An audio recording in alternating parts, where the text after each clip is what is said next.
এতিয়া হল আপোনালোকে চিন্তা কৰক যে আমাৰ অসমত এনেকে কেতিয়াও আঁচনি হোৱা নাছিল। আজি 1 লাখ ল'ৰা ছোৱালীয়ে চাকৰি পালে। এই যোৱা কেইদিনমান আগতে আমাৰ পুলিচৰ কামাণ্ডোবিলাকে ইমান ধুনীয়া প্ৰদৰ্শন কৰিলে। এটা ল'ৰাকো সুধিব কোনেও পইচা দি চাকৰি পোৱা নাই। আজিকালি অসমত পইচা দি চাকৰিয়ে নাপায়। কেইদিনমান আগতে লোকসেৱা আয়োগৰ পৰীক্ষাৰ ৰিজাল্ট দিলে। কোনো ল'ৰা ছোৱালীয়ে পইচা দি চাকৰি ল'বলগীয়া হোৱা নাই। 1 লাখ চাকৰি দিয়াৰ পিছত আৰু 35,000 চাকৰিৰ আমি এপ্লিকেশ্যন কৰিছো। খুব কম দিনৰ ভিতৰতে তাৰো নিযুক্তিৰ প্ৰক্ৰিয়া আৰম্ভ হ'ব। এতিয়া অসমত মানুহে বিশ্বাস কৰা হ'ল যে চাকৰিৰ কাৰণে টকা পইচা দিব নালাগে। সেইকাৰণে মই য'তে যাওঁ ল'ৰা ছোৱালীবিলাকক দেখা পালে মোক যেতিয়া মামা মামা মাতে মই এটাই কথা কওঁ যে ভাই স্কুলত যাবি দেই সদায়। কাৰণ এতিয়া ৰাজনীতি কৰা মানুহে চাকৰি দিব নোৱাৰে, চাকৰি পঢ়া শুনা কৰি পাব পাৰি।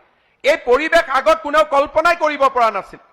প্ৰথমতে মোক পলিটিচিয়ানসকলে অলপ বেয়া পাইছিল। এতিয়া কয় ভালে হ'ল ঘৰত মানুহ আহি, নহ'লে চাকৰিৰ কাৰণে মানুহ আহি দিগদাৰী কৰি থাকে, দিবও নোৱাৰো, সদায় মনটো বেয়া লাগে। এতিয়া গম পাই গ'ল চাকৰি দিব নোৱাৰি বুলি, এতিয়া ভালে হ'ল।